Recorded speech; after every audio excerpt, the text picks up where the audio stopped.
Guys, it seems like Donald Trump might be getting into problems. This is because Congress representatives now are ganging up or calling upon each other to prepare themselves for impeachment of the president, and this has been spearheaded by one and only Alexandria, popularly known as AOC. They cite that Trump bombing Iran is unconstitutional because he did not consult the Congress. And so in today's video we're gonna deal with how so many people are feeling that Trump's administration is full of incompetencies and making irrational decisions without considering all the stakeholders. Let's take a listen. All right, Trumpers, come and get me. Chaos is at its finest with Donald Trump. He's on Air Force One. He can't answer the questions about this war. He can't answer why he was leaving the G7. He can't answer any questions. He's constantly deflecting. This is an administration that has run this country in the ground, and it's so important for people to know that, because this is what affects our lives. This affects our groceries, our gas, our employment, our taxes, our banking, the investments. This man controls way too much to not know anything. I don't think he wipes his own ass. I don't even think he knows how to do that. And we have to get that message out there that this guy will destroy this planet in 4 years if we don't get a handle on it. And it's going to continue to get bad. And this man is the guy that y'all are going to trust, the MAGAs, to put their finger on the nuclear button. I can't with this. It makes no sense that you would trust a man that is a crooked, slummy businessman to make those decisions. It shows your incompetency. This is a statement from Donald Trump. Quote, "We have completed our very successful attack on the 3 nuclear sites in Iran," etc.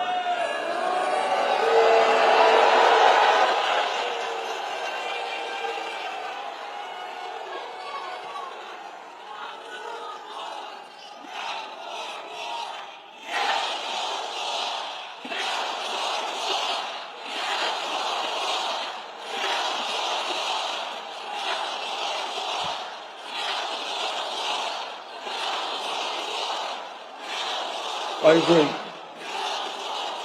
And I want to tell you something.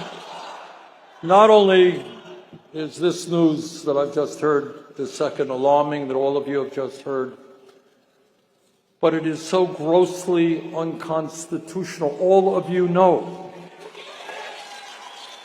that the only entity that can take this country to war is the U.S. Congress. The president does not have the right. Breaking news, AOC is calling for the impeachment of Donald Trump over his nuclear strikes. He struck 3 different nuclear facilities in the country of Iran, and AOC says that, quote, "The president's disastrous decision to bomb Iran without authorization is a grave violation of the Constitution and congressional war powers. He has impulsively risked launching a war that may ensnare us for generations.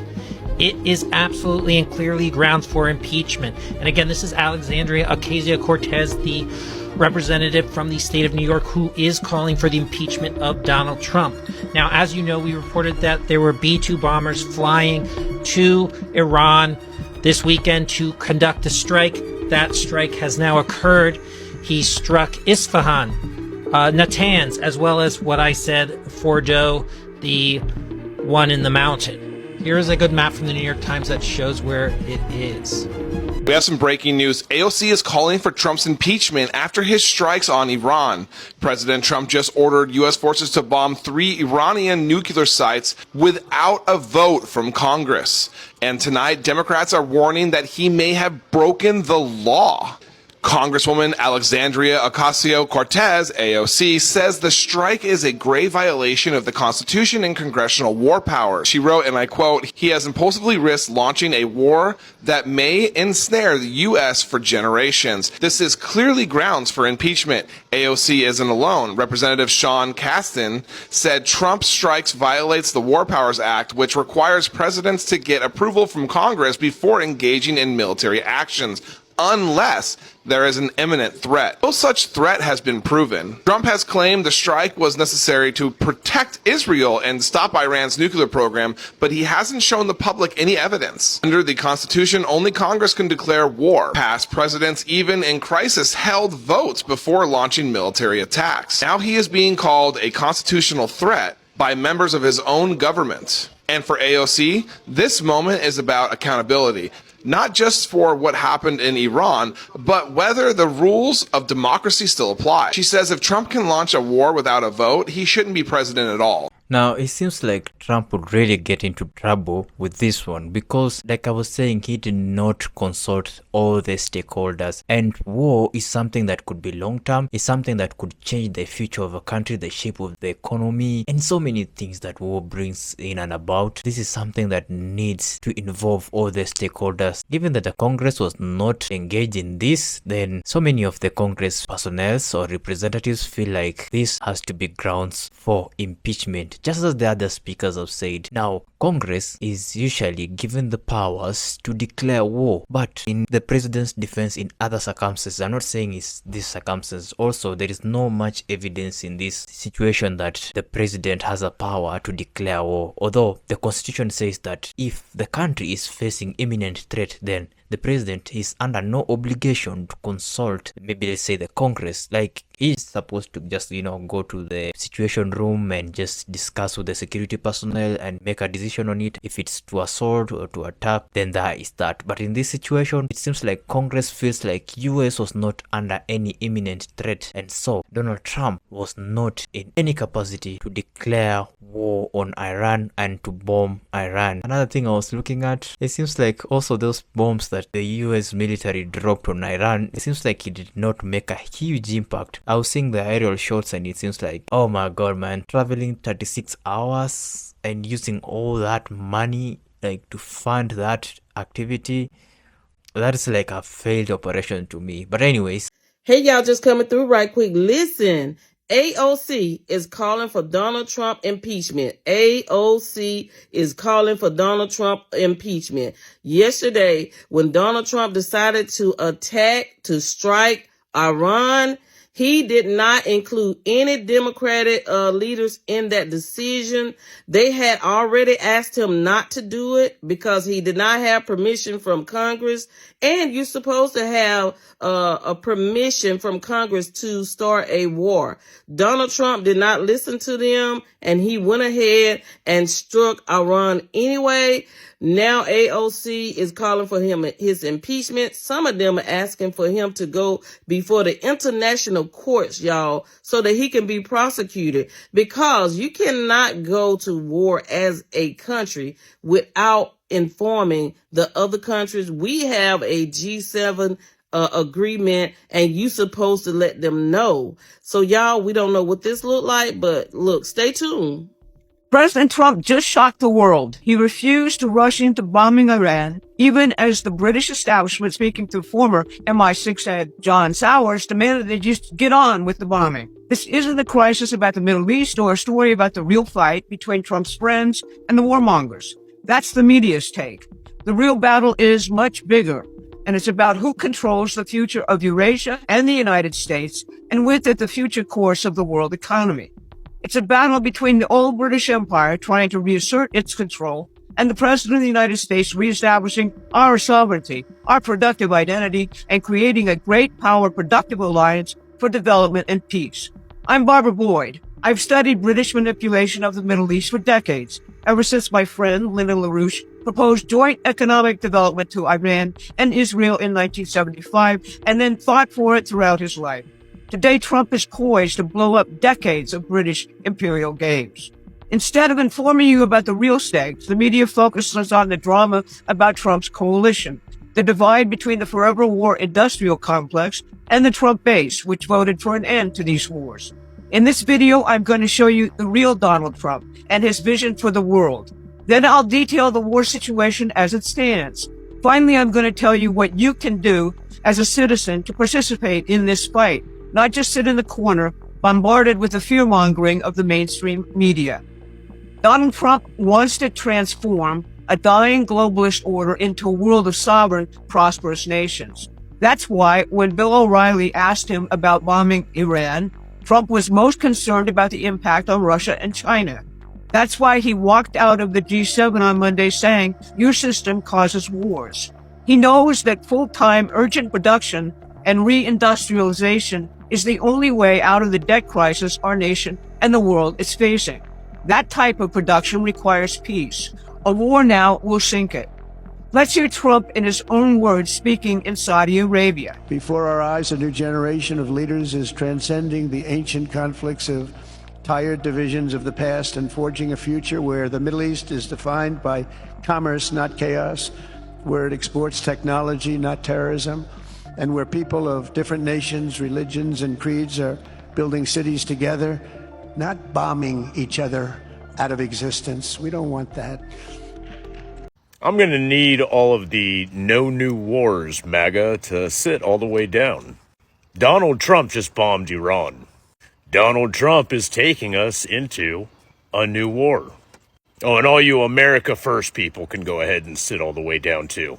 While you actively cheer the unconstitutional use of DEA, ATF, and ICE, creating a police state, and Donald Trump appreciates all your little clapping videos on social media, Donald Trump is launching a brand new war that we have no business being in. And where's Doge with all the waste, fraud, and abuse? Let alone the cost of transporting our military equipment overseas. But those 30,000-pound bunker busters cost you and me quite a penny. So what say you, no new wars, MAGA? Because if you don't stand for something, you continue to fall for anything, as Donald Trump was counting on. Donald Trump is far and away the most corrupt president in all of American history. He's a criminal. He's a convicted felon. He's an insurrectionist who tried to overthrow the republic so that he could stay in office illegally. More than any other president who has ever held that office, Donald Trump deserves to be impeached and removed from office and then prosecuted for his many, many crimes. And now we have the first articles of impeachment being filed against this piece of shit criminal. Let me read just a little bit. Here's a headline from The Hill. Michigan Democrat files articles of impeachment against Trump. Quote, I have introduced articles of impeachment against President Trump. When Trump ignores the Constitution, Congress, and the courts, he is not fighting for America. He is tearing it down and endangering our democracy. This from Congressman Sri Thanadar. Now, I don't expect these articles of impeachment to go anywhere. Democrats simply don't have the numbers, and the Republican Party is still too much of a cult. But Donald Trump, in addition to being a criminal, is the most unpopular president at this point in his presidency in a century.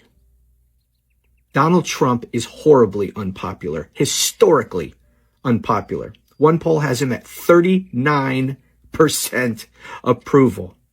That is abysmal. And it's only going to get worse because he is also an incompetent buffoon who is destroying everything, including the economy, which unfortunately for most people in this country is the only thing that matters to them. They don't really give a damn about what happens unless it affects them in the pocketbook. And it is. And it's going to get worse. And people are beginning to wake up. We keep the pressure on. We take back both houses of Congress next year. Then we impeach him. We remove him. And we prosecute him. So Donald Trump made his decision to go ahead and attack Iranian facilities. And this isn't anything new because I went and I did my research because I see that a lot of people are upset that Donald Trump didn't ask for permission to go ahead and just do this attack on Iran's nuclear sites so that they don't have that in the process. So I said, let me go see, is this not okay for you not to ask for permission to go ahead and do an attack? And it turns out that it's not unprecedented at all. Barack Obama didn't ask. Bill Clinton didn't ask. In fact, like the last 8 presidents, none of them asked shit. They just went and did the attack. Seems to me like Donald Trump just can't do anything that all the other presidents did. All the things that the other presidents did, Donald Trump can't do it. And I see people on the right, they're just losing their minds. They're like, no, you don't understand. He's only doing it because Israel only wants him to do it, and he's only doing it because they want him to do it. Listen, man, all the presidents before Donald Trump, they all backed Israel. All of them. And they all did things to protect Israel. Donald Trump is not doing anything wrong. Before I even touch on that matter, let us go back. It seems like when Americans did vote for Donald Trump as the president, they wanted to make America great again. But as for now, Trump wants to make Israel great again. So instead of MAGA, it's MIGA. And MAGA supporters are left wondering, what is in store for us? We supported this guy, we gave him the seat. But the way he's trading, it's like he's doing it for Israel instead of Americans. Like he's not putting the Americans' interest. And it really tells why they really want to impeach him. And it's just a matter of time. Like this guy has barely reached even 300 days in office, and oh man, it's just chaos all over. So far so good. Each and every month there is an article about Trump's impeachment, about the Congress, you know, trying to conspire to impeach this guy. I don't know if he's gonna finish his term. The remaining 3 years is gonna be hectic for him, unless I don't know what miracle comes about. The problem is that Donald Trump is no longer popular like he was before being voted in. Like during the campaigns, he was very popular, but after, I think he pissed off people with the Doge, you know, the government spending and sucking people, the tariffs thing. I think that is what really down spiraled his popularity. Right now, whatever he does, it seems like he just goes in the critical side of the things. Anything he does, like he would just be strictly scrutinized. I've seen so many protests, and I've seen so many people planning to protest in order to remove him. It's boiling nicely. But anyways, back to the last speaker. I just read somewhere, presidents have long history of launching military strikes without first getting Congress explicit approval, and it has been a source of tension for decades. Now, for instance, President Harry Truman bypassed Congress in the 1950s by going to the United Nations to authorize US involvement in the Korean War. That was 1950. President Bill Clinton ordered airstrikes in Kosovo in 1999 without congressional authorization, which Congress debated it but never formally approved the action. Now, President George W. Bush did seek and receive congressional authorization for the wars in Afghanistan and Iraq, but also conducted other operations under broad authorizations, that is, without consulting the Congress. President Barack Obama launched airstrikes in Libya in 2011, citing humanitarian concerns, but faced criticism for not seeking congressional approval. That means he also did that attack. He is citing humanitarian concerns, but where is the evidence? There was none, but he went ahead and did it. President Donald Trump himself previously ordered strikes in Syria in 2017 and 2018 without prior congressional consent, justifying them as limited actions in the national interest. So even in the first time of Donald Trump, his first term, he actually did this thing. So it's not something new. It has been done before, and this has caused tensions. Over the time, this pattern has really become common, and the experts now say that this routine behavior of presidents conducting such military attacks without consulting Congress is becoming alarming, and it seems like they are going beyond their powers as given to them by the Constitution. So it's more or less like a blind side of the Constitution, and you can't entirely blame on the president. You can also say that all the time he has to consult the Congress, but as well he needs consult the Congress because the outcome of whatever decision he has made is going to affect the nation so much that if he would have consulted the Congress, maybe he would have gotten alternative opinion or options in approaching this matter. So it's really a confusing topic, but I think Donald Trump is gonna get into hot soup with this, especially with AOC. Oh my god, she is a generational hater. Like, she wants Donald Trump to really vacate the presidential office. But anyways, guys, let me know what you do think about this subject. Make sure you comment down your opinions in the comment section down there below. Also, don't forget to check the original creators. Their usernames have been embedded in the stitched videos as always. Make sure you go to their TikToks, follow, like for this channel. Make sure you subscribe, smash a thumbs up button, turn on post notifications so that you may not miss my next upload. And with that, guys, let me meet you in the next video. Peace out.